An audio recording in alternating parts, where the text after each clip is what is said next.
mesure dans la mesure où justement les capitaux privés, l'actionnariat privé dans une société d'économie mixte locale est imposé par le législateur. Il faut au minimum 15% d'actionnariat privé.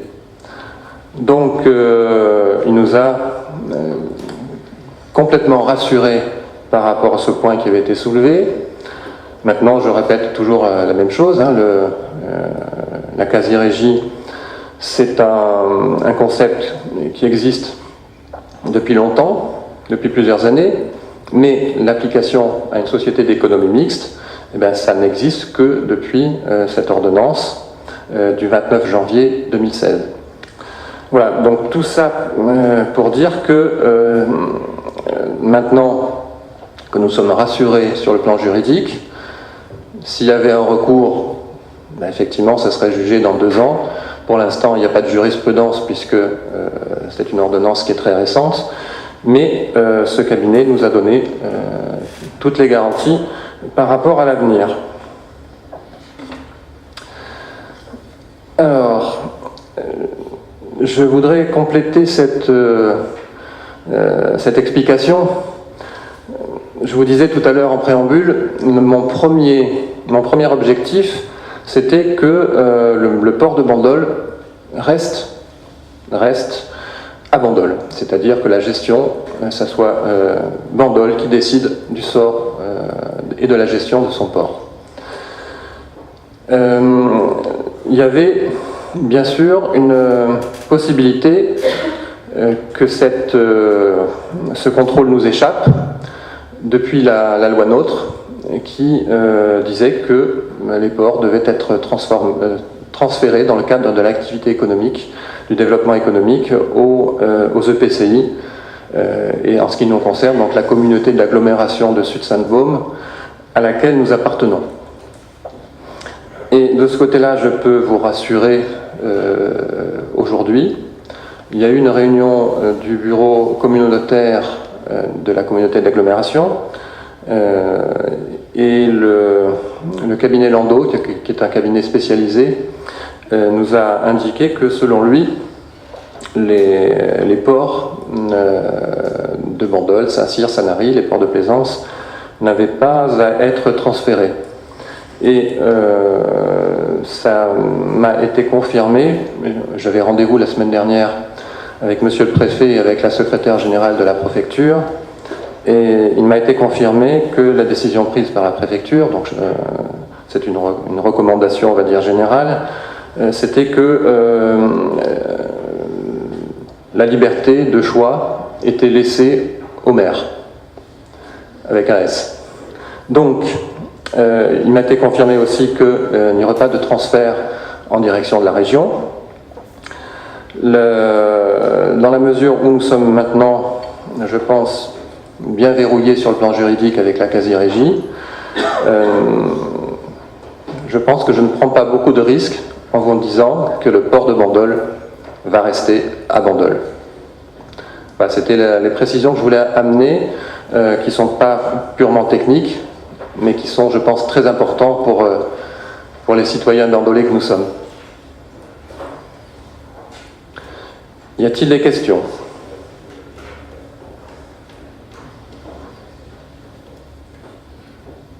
Donc ça veut dire que j'ai été, je pense, assez clair. Nous allons passer au vote. Qui est contre ? Qui s'abstient ? Qui est pour ?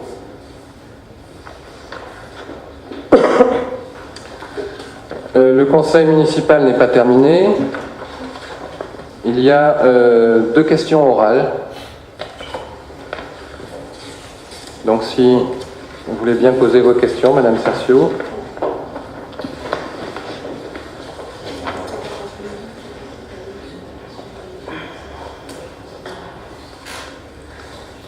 Ah, si on a la réponse. On a la réponse. Le Eton a pu faire la recherche entre temps. C'est important ça. Désolé. Alors, je vais faire part de plusieurs éléments. Le premier, c'est que l'article 441-2 du Code des ports maritimes dispose que le conseil portuaire est obligatoirement consulté. Il ne précise pas dans quelle modalité il est consulté. En l'espèce, la consultation elle a bien eu lieu. La question a été abordée donc, par le conseil portuaire sur la quasi-régie, sur l'ensemble des questions, les pages portuaires. Monsieur le maire a demandé s'il y avait des objections. Il n'y a pas eu d'objection. Donc ce sera retracé dans le procès verbal de séance. Donc en ce sens, ça s'assimile dans tous les cas à une consultation et à un avis du conseil portuaire, même s'il n'y a pas eu de vote formel. Quand bien même on considérait que le vote était indispensable, donc c'est ce que je vous disais tout à l'heure, il y a une jurisprudence qui s'appelle la jurisprudence d'Antony, qui permet de neutraliser ces petites vices de forme quand on fait une petite erreur dans la procédure. On considère que ces erreurs de procédure sont sans influence à partir du moment où deux conditions sont remplies, c'est-à-dire qu'elles n'ont pas été de nature à priver les personnes intéressées d'une garantie. En l'espèce, puisque les membres du conseil portuaire ont pu prendre connaissance et se prononcer, même s'ils n'ont pas voté formellement, leurs droits ont été respectés. Et deuxième condition, il faut que ce vice de forme ait été sans incidence sur la décision qui a été prise. En l'espèce, avec le conseil portuaire, c'est un avis simple, c'est-à-dire qu'on n'est pas obligé de le suivre. Et en plus, comme vous l'avez dit tout à l'heure, monsieur le maire, il n'y a pas eu d'objection, donc tout le monde était d'accord. Donc dans tous les cas, même s'il y avait eu un vote formel, ça n'aurait pas changé le sens de la décision. Donc à notre sens, même s'il y a un recours sur cette question, la légalité des délibérations ne pourra pas être mise en cause sur ce point. Bien, je vous remercie, c'est une très bonne nouvelle. Allez-y pour les questions orales. Je peux me permettre, madame, toutes les questions d'interprétation, on ne le remet pas en cause, mais ça reste une question d'interprétation. Je souligne quand même l'article L141.3, alinéa 3, qui parle quand même donc d'avis pris à la majorité absolue des voix des membres présents ou représentés. En cas de partage des voix, celle du président est prépondérante. Bon, vous me parlez effectivement d'une régularisation a posteriori, éventuellement d'erreurs commises dans les procédures. Ce serait bien qu'elles arrêtent de se multiplier, ces erreurs, ça c'est ce que je peux dire. Y a-t-il eu des objections? Eh bien écoutez, les retours que nous avons eus lorsque nous avons été alertés et qui ont en effet été produits hier et que nous avons vérifié auprès d'autres personnes pour être sûrs de ce que nous avancions, il n'y a pas eu d'objection, mais on n'a pas demandé s'il y avait des objections, a priori. La prise de connaissance de la convention a été aléatoire, puisqu'en fait les documents ont été donnés comme ça, pas forcément bien expliqués du tout, même pas expliqués du tout, parce qu'il y a quand même une personne qui vous a demandé si on ne pouvait pas le regarder, les autres étaient... Voilà. Ça, bon, je vous fais remarquer que vous n'étiez pas au conseil. Mais je vous rejoins. C'est la question. Je vous rejoins. Là, vous parlez d'une réunion à laquelle vous n'avez pas assisté. Oui, mais quatre personnes ont dit la même chose, monsieur le maire. Méfiez-vous des rumeurs, madame Cercio. Non, là, c'est pas une rumeur, monsieur le maire, c'est 4 personnes qui ont dit la même chose. Cercio, et ne parlez pas d'une réunion à laquelle vous n'avez pas assisté, s'il vous plaît. 4 personnes ont dit exactement la même chose, mais je ne remets pas en cause en effet. Vous voulez pas qu'on pose vos questions orales? Vous ne voulez jamais répondre, monsieur le maire. Mais madame Cercio, je réponds à vos questions. Vous avez 2 questions à poser. Madame Mueton vient de vous dire ce que disait la loi. Donc, je réponds parce que dit la loi. Tout est question d'interprétation. Bien. Alors maintenant, si vous voulez bien poser vos questions. Vous vous échappez. Pas du tout. Alors, première question. Concernant l'orgue de l'église, nous avons envoyé un mail au maire en date du 2 décembre 2016 dans lequel nous condamnons, d'une part, son attitude, votre attitude donc inadaptée, discourtoise à l'égard de notre prêtre Marius Boyer. D'autre part, la publication dans le bulletin de la ville du courrier signé du maire à l'évêque se plaignant de notre curé. Il paraît alors nécessaire, par souci d'équité et de transparence, de procéder à la publication d'un prochain bulletin de la ville de la réponse à ce courrier de Monseigneur l'évêque, dans les mêmes conditions octroyées au maire. Nous n'avons obtenu à ce jour aucune réponse de votre part. Qu'en est-il? Ça, c'est la première partie de la question. Également, deuxième partie. Suite à la commande de la commune des frais d'études, de projets de réservation de frais de location de moyens de transport, ont été engagés par le facteur d'orgue pour un coût total de 5 200 € hors taxe. Qu'en est-il de cette facture qui va la régler? Je tiens à souligner que ces questions orales n'auraient pas existé si vous nous aviez répondu. Nous travaillions par mail simplement. Mais comme on ne nous répond même plus du tout, nous en venons aux questions orales. Merci pour votre réponse. Je vous signale que vous avez travaillé par mail avec certaines personnes, mais votre mail à mon intention, c'est quelque chose d'assez récent. Et il n'y a pas de raison que nous correspondions uniquement par mail, dans la mesure où votre attitude, et je le vois de manière assez systématique, provocatrice, et qui ne va pas dans le sens de la construction. Et je pense qu'on va en apporter un petit peu plus la démonstration. Je vais donc répondre à votre question orale. Et je vous dirai que vous êtes extrêmement pressé de condamner une supposée attitude discourtoise à l'égard du prêtre de la paroisse, le père Marius Boyer. Et je ne sais pas si vous avez lu attentivement le courrier que j'ai adressé à monsieur l'évêque de Toulon. Attentivement, monsieur le maire. Et donc je vais faire la lecture de ce courrier de manière à ce que chacun prenne connaissance des faits tels qu'ils se sont déroulés. Alors, donc c'était effectivement un courrier adressé le 30 septembre à Monseigneur Dominique Rey. Mon attention a été attirée à plusieurs reprises par des fidèles et le père Marius sur la nécessité de déplacer l'orgue actuellement implanté au sein de l'église de Bandol afin d'améliorer la sonorité de cet instrument et de permettre un gain de place. Dans cette optique, les services de la commune ont fait réaliser plusieurs devis et ont estimé le coût de l'opération à un peu plus de 40 000 €. Alors que la procédure de sélection du prestataire allait être formellement engagée, le service juridique de la commune a attiré mon attention sur les difficultés juridiques liées à l'opération. Et je signale qu'une fois de plus, je fais attention quand on attire mon attention justement sur un problème juridique. En effet, au terme des lois des 9 décembre 1905 et 2 janvier 1907, les subventions publiques aux associations cultuelles et à l'exercice du culte sont interdites. Or, le financement d'un orgue, s'il est exclusivement destiné à l'usage de l'Église dans le cadre de l'exercice du culte, constitue une subvention prohibée à l'exercice du culte. A contrario, la jurisprudence a reconnu la possibilité pour les communes de financer, sous certaines conditions, des équipements intégrés à des édifices cultuels. Il s'agit du financement des équipements dits mixtes qui peuvent être utilisés à la fois à des fins cultuelles et culturelles.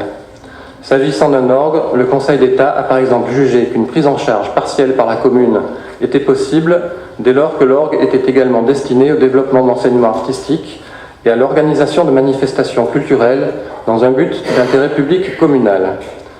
Conseil d'État.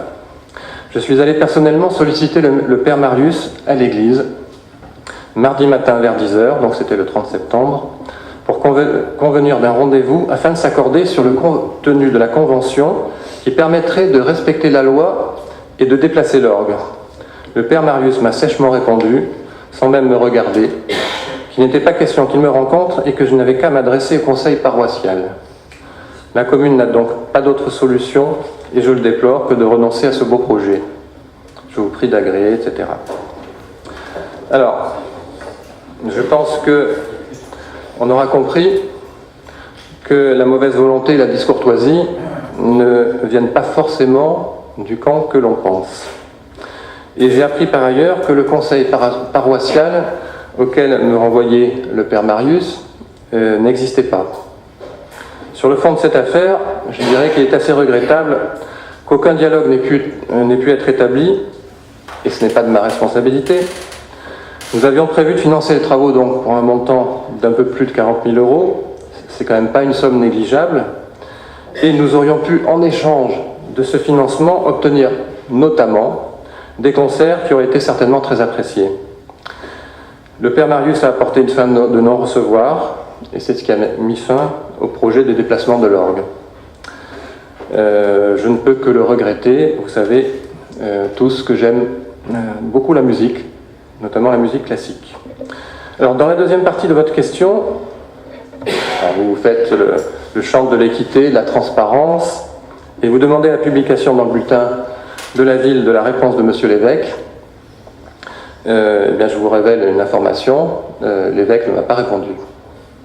Et s'il vous répond, Monsieur le maire, vous pourrez la publier, si jamais il vous répond? Bien évidemment. Dans les mêmes conditions? Bien évidemment. C'est parfait, merci. Pour ce qui concerne la troisième partie de votre question, je constate que ce dossier vous intéresse vraiment de très près. Alors effectivement, le facteur d'orgue, M. Delangle nous a adressé une facture pour un montant de 6 243,22 € TTC, soit 5 202,68 € hors taxe. Donc je pense que vous aviez la facture, mais vous avez écrit 69, je pense que c'était une petite erreur. Je vais vous lire la réponse qui a été faite à M. Delangle, puisque vous avez eu la facture et manifestement pas la réponse. Je n'ai pas eu la facture, Monsieur le maire. Par votre mail du 25 septembre 2016, vous nous transmettez la facture pour les frais engagés avant tout commencement de travaux sur l'orgue de l'église Saint-François de Sales. Ces frais sont les suivants: études et projets de modification de l'orgue de l'église, mise en œuvre des plans d'implantation pour le nouveau positionnement des buffets avant exécution pour un montant de 4 600 € hors taxe, commande et location des moyens de transport de l'outillage nécessaires aux travaux de démontage et transfert pour un montant de 602,68 € hors taxe. Afin de pouvoir honorer ces dépenses, le service technique de la commune doit être en mesure d'attester du service fait. Or, à ce jour, aucune étude ni aucun projet n'ont été transmis. Par conséquent, je vous informe que cette facture en l'état est rejetée par les services. Je vous invite à nous transmettre un mémoire en réclamation faisant état de votre différend et des motifs de contestation clairement et précisément énoncés avec leur montant. Le mémoire devra en outre comporter l'étude et le projet de modification. À compter de la réception de ce mémoire, les services seront en mesure d'apprécier le bien fondé de votre réclamation. Voilà donc la réponse à votre première question. Si vous voulez bien poser la deuxième. Alors elle ne sera pas longue, puisqu'en fait c'est une question très simple. Depuis 2 mois et demi, c'est la réponse qui ne sera pas longue. Depuis 2 mois et demi, nous attendons des réponses à des questions concernant les travaux de la place de l'église. Nous nous sommes pliés le 8 novembre avec Tony Garcia à une réunion infructueuse. Nous avons alors déposé le jour même en main propre à M. Chorel, en présence de M. le maire et du directeur de cabinet, la synthèse écrite de nos questions à laquelle nous attendons toujours une réponse écrite. Malgré de multiples relances, nous n'avons pas eu à ce jour de réponse écrite à nos questions écrites pour des travaux que vous qualifiez pourtant de banals, mais qui représentent une dépense d'argent public de plus de 100 000 €. La question, elle est simple. Quand allez-vous répondre par écrit à nos questions? Je ne demande pas autre chose, c'est quand. Alors, est-ce que vous pouvez préciser un petit peu votre question? Non, là, elle est très claire la question. Quand allez-vous répondre aux feuilles par écrit que je vous ai remises en main propre avec M. Garcia le 8. Donc, cette question, vous faites allusion à un courrier que vous avez déposé en main propre à M. Chorel, en présence de moi-même et du directeur de cabinet. Oui. Donc, je pense que pour comprendre la problématique, il est important que vous lisiez ce courrier. Non, moi c'est quand que je veux, et surtout une réponse écrite, s'il vous plaît, monsieur le maire. C'est quoi? C'est la date, j'ai besoin de la date, tout simplement, pas d'autre chose, c'est ma question orale, monsieur le maire, notre question orale, monsieur le maire. Donc vous ne voulez pas nous faire part du courrier que vous avez adressé? Nous publierons sans aucune difficulté par la suite, nous publierons, vous inquiétez pas. Tout le monde aura accès à ces questions. Mais avant ça, puisque ça fait 2 mois et demi qu'on vous pose des questions en interne, on attend simplement des réponses. On va pas exposer ici, puisque ce n'est pas l'ordre du jour, du tout, toutes ces questions-là. Je veux juste savoir quand. Comment ça, c'est pas l'ordre du jour? C'est une question orale où nous vous demandons simplement quand est-ce que vous pensez répondre à nos questions, puisque vous ne répondez plus à nos mails. Vous connaissez le... Oui, ça c'est pas vrai. Vous connaissez le... Si, monsieur le maire. Sinon, je ne poserai pas ces questions-là. Oui, on serait déjà parti. Je vais vous répondre. Vous connaissez le principe des questions orales?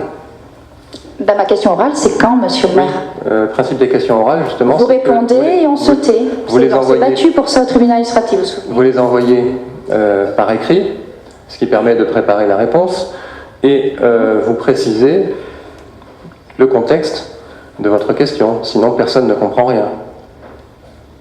Oui. Vous ne voulez pas préciser le contexte? Ce que vous demandez. Vous ne voulez pas nous le dire? Ce que je demande, monsieur le maire, nous avons posé nous avons déjà, vous avez vu, vous êtes dans la manipulation, monsieur le maire, c'est comme d'habitude. Allez, je suis dans la manipulation. Nous avons posé, non mais vous êtes agressif avec nous tout le temps, mais c'est pas grave, on a l'habitude. Je ne suis pas agressif. Nous avons posé depuis 2 mois et demi une série de questions. Je ne comprends pas très bien où est la manipulation, madame Cercio. Sur le fait que vous ne vouliez pas répondre par écrit à nos questions depuis désormais plusieurs mois. C'est tout, monsieur le maire. Si vous ne voulez pas, vous ne voulez pas. Ce n'est pas grave, nous publierons et puis vous répondrez publiquement aussi, ce n'est pas grave. Vous ne voulez pas nous expliquer de quoi il s'agit? Mais vous le savez très bien, monsieur le maire, de quoi il s'agit. Oui, mais le public ne le sait pas. C'est comme le conseil. Alors, pris comme ça, la convention de la quasi-régie, vous ne l'avez pas lue. Mais pourquoi vous faites une question orale en conseil municipal si vous ne voulez pas expliquer le contexte pour que le public comprenne? Alors, monsieur le maire, nous en sommes aujourd'hui à un stade, puisque vous ne voulez pas répondre à nos mails, eh bien simplement, on va poser les questions orales systématiquement pour espérer d'avoir des réponses. Voilà, donc notre question est, quand est-ce que vous répondrez à cette synthèse qui a été établie le 8 et remise à M. Chorel, le 8 novembre, bien sûr, sachant que le dossier est suivi depuis le 6 octobre. Là, puisque vous insistez, je vais... J'insiste pas, je demande une date. C'est une date. C'est vous qui avez envie de rentrer dans le sujet. C'est vous qui avez réfléchi à essayer de... Nous posons des questions en interne, nous attendons des réponses, c'est tout. Je pense que les réponses, donc les questions que vous posez dans votre courrier, je pense qu'elles intéressent les bandolets. Je pense que oui, on les rendra publiques, il n'y a pas de difficulté. Vous avez l'occasion là. Et pourquoi n'avez-vous pas répondu avant, Monsieur Chorel aussi? Pourquoi n'avez-vous pas répondu avant, depuis le 8 novembre? Alors je vais, puisque vous mettez ça, comment dire, à l'ordre du jour du conseil en question orale, je pourrais vous dire que vous allez recevoir le courrier dans quelques jours. C'est parfait. Bon. Mais je ne vais pas m'arrêter là parce que je pense que le public restera un petit peu sur sa faim. Donc je vais donner quelques explications. Je publierai votre courrier, ne vous tracassez pas. Je ne m'inquiète pas du tout. Alors, là vous dites, depuis 2 mois et demi, pas de réponse. Non. Alors, je vous ai... Exactement, ne transformez pas nos propos, vous avez l'habitude de faire ça aussi. Mais vous venez de le dire. Vous venez de le dire. Nous attendons des réponses, on n'a pas dit que nous n'avons pas du tout de réponse. Oui. Depuis... On n'est pas au conseil municipal pour parler de Facebook, Franck.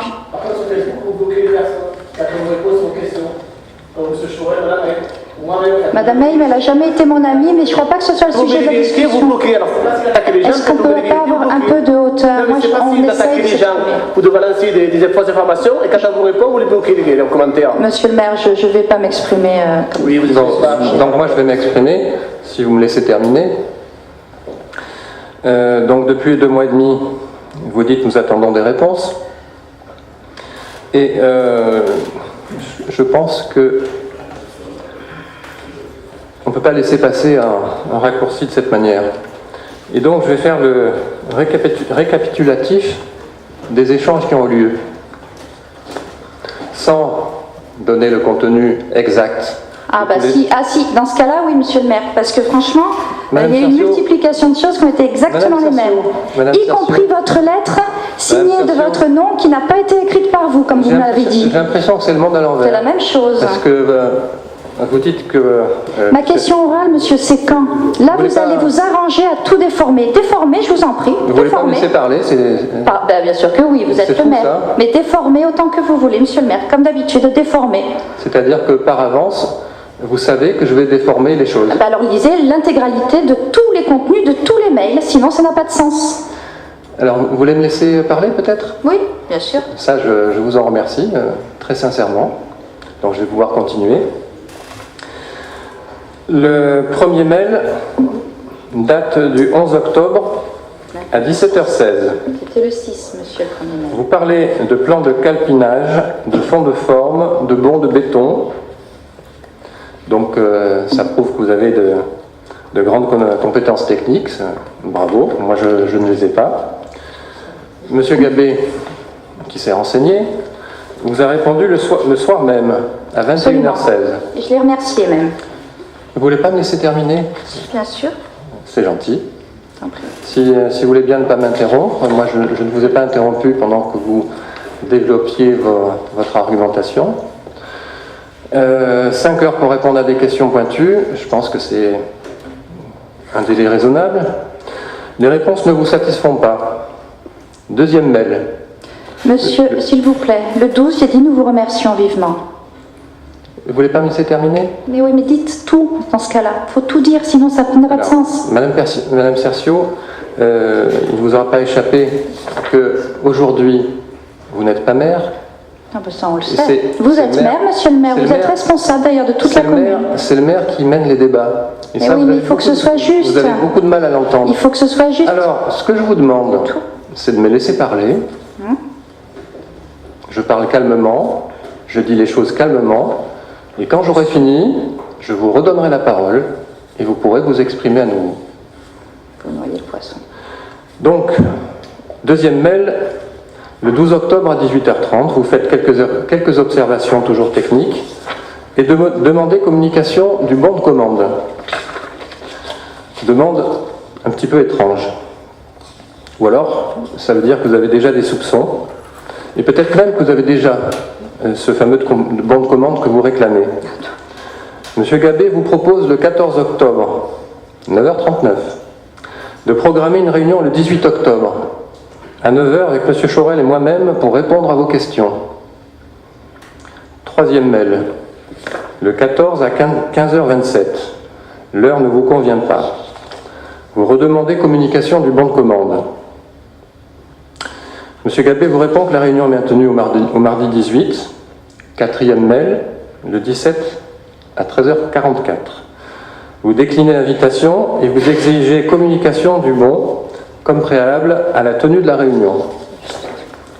Cinquième mail, le 19 octobre à 16h28. Vous revenez sur la topographie de la place et le ruissellement et vous joignez une photo. Le 20 octobre, M. Gabé vous propose un nouveau rendez-vous pour le 8 novembre à 9h. Sixième mail, le 21 octobre à 14h18. Vous acceptez finalement le rendez-vous du 8 novembre et vous demandez à nouveau le bon de commande. Septième mail, le 26 octobre à 7h50. Alors vous refaites l'historique des questions. Le 30 octobre, M. Gabé vous fait parvenir le bon de commande qui vous intéresse tant. Et je note au passage que dans ce mail du 26 octobre, vous faites porter un certain discrédit sur les fonctionnaires en charge de ce dossier en mettant en doute leurs compétences. Huitième mail, le 31 octobre à 13h09. Vous confirmez votre présence le 8, tout en regrettant l'heure. Vous insistez sur les questions soulevées par le bon de commande. Et j'ai vraiment la sensation que ce n'est pas les travaux de la place qui vous intéressent le plus, mais bien ce bon de commande. Le 8 novembre, la réunion tant attendue démarre, à 9h06. Vous dites aussitôt que vous devez partir à 9h20 pour votre travail. À 9h25, vous avez effectivement quitté la réunion, mais tout le monde a noté que vous êtes resté quand même un certain nombre de minutes pour saluer tranquillement, patiemment les fonctionnaires présents dans l'open space. Le 9e mail est le 15 novembre à 15h18, toujours pour demander des réponses. Le 10e mail, le 22 novembre, même chose, M. Gabé vous répond le lendemain pour vous proposer une nouvelle réunion. Le 11e mail, le 23 novembre, vous rejetez la proposition de réunion et demandez toujours des réponses écrites. Le 28 novembre, M. Gabé vous propose à nouveau une rencontre puisque vous avez quitté la réunion du 8 précipitamment. Le 28 novembre, donc, vous réitérez votre refus de rencontre. Et puis un mail le 1er décembre. Et le 14e mail le 8 décembre. Alors, je reviens à la courte réunion du 8 novembre, qui, à mon sens, est riche d'enseignements. Donc c'est un agent qui a fait le compte-rendu de cette réunion. Donc j'ai à mon tour posé des questions. Donc je pose la question, est-ce que vous avez eu ce bon de commande? Réponse, Madame Cercio, avez-vous lu nos mails? Ma réponse, est-ce que vous avez eu le bon de commande? Madame Cercio, j'ai demandé le bon de commande, votre question n'a pas de sens. Je n'ai pas posé de question en relation avec le bon de commande, je ne comprends pas le sens de cette question. J'ai le bon de commande et vous montrez le bon de commande qui vous a été envoyé par mail par le cabinet du maire. Je repose ma question, est-ce que vous l'avez vu avant? Pas de réponse. Donc je note que vous ne répondez pas. Et là vous dites, je n'ai pas posé de question en relation avec le bon de commande tant que je n'ai pas eu le bon de commande. Cette question n'a pas de sens. Et je dis, si elle a un sens, c'est très intéressant que vous ne répondiez pas à ma question. Alors vous dites, pas de sens, car je n'ai pas posé de question en relation avec le bon de commande, j'ai eu le bon de commande quand vous me l'avez envoyé. Je répète. Donc vous ne l'avez pas eu avant? Pas de réponse. Alors pour moi, cet extrait montre clairement que votre intérêt majeur est ce fameux bon de commande. Monsieur Chorel a répondu, je pense, avec précision à vos questions techniques. Il peut encore le faire aujourd'hui. Avant de lui passer la parole, de vous rendre la parole bien entendu, je voudrais vous lire des extraits, parce que sinon ce serait un petit peu long. Le projet de réponse à votre courrier, il a été préparé bien entendu par les services techniques, par les services juridiques. Il sera accompagné des pièces suivantes, le bon de commande, du service financier, le sous-détail de prix des nouveaux pavés, la facture, et à tout ça il faut ajouter le bon de commande modificatif, et je peux déjà vous affirmer que ce courrier va partir la semaine prochaine. Alors,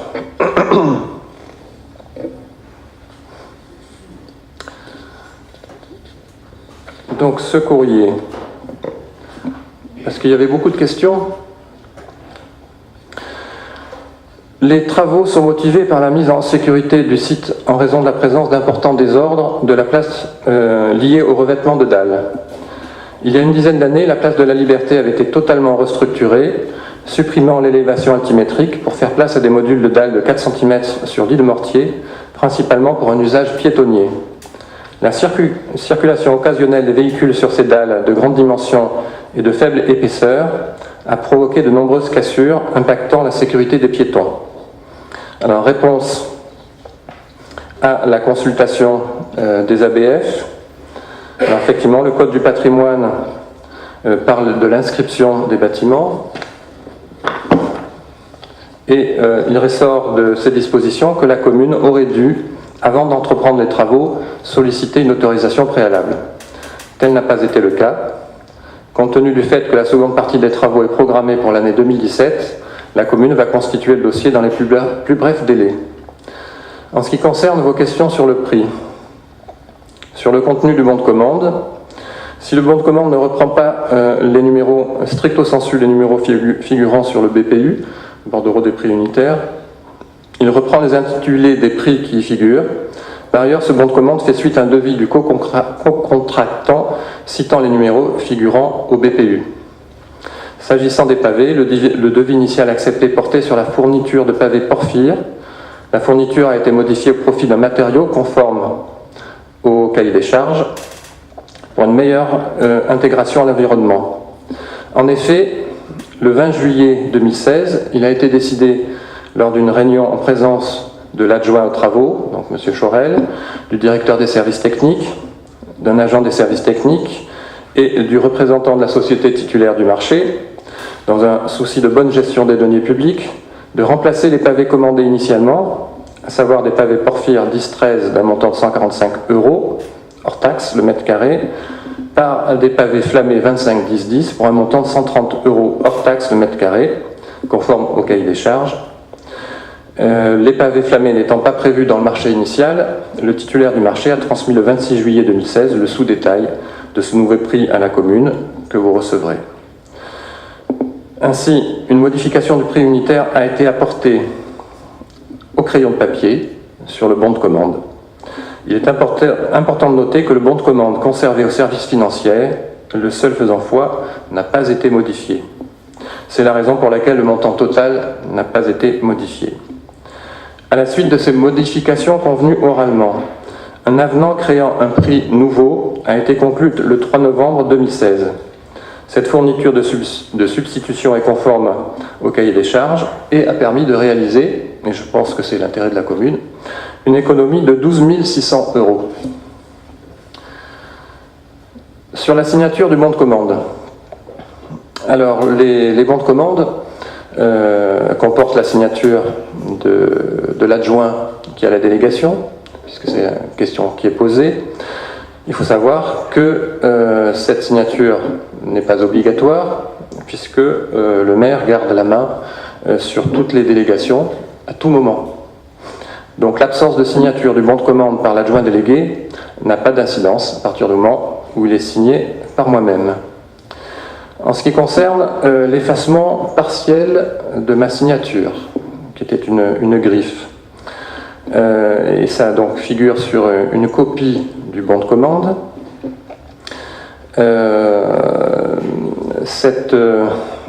je précise qu'il s'agit justement d'une copie. Et le bon de commande qui a été conservé par le service financier comporte la griffe originale, non photocopiée, bien lisible. Sur la présence d'un prix barré, comme cela a été exposé, la modification du prix a été faite au crayon de papier. Donc encore une fois, c'est pour ça que les totaux n'ont pas été modifiés.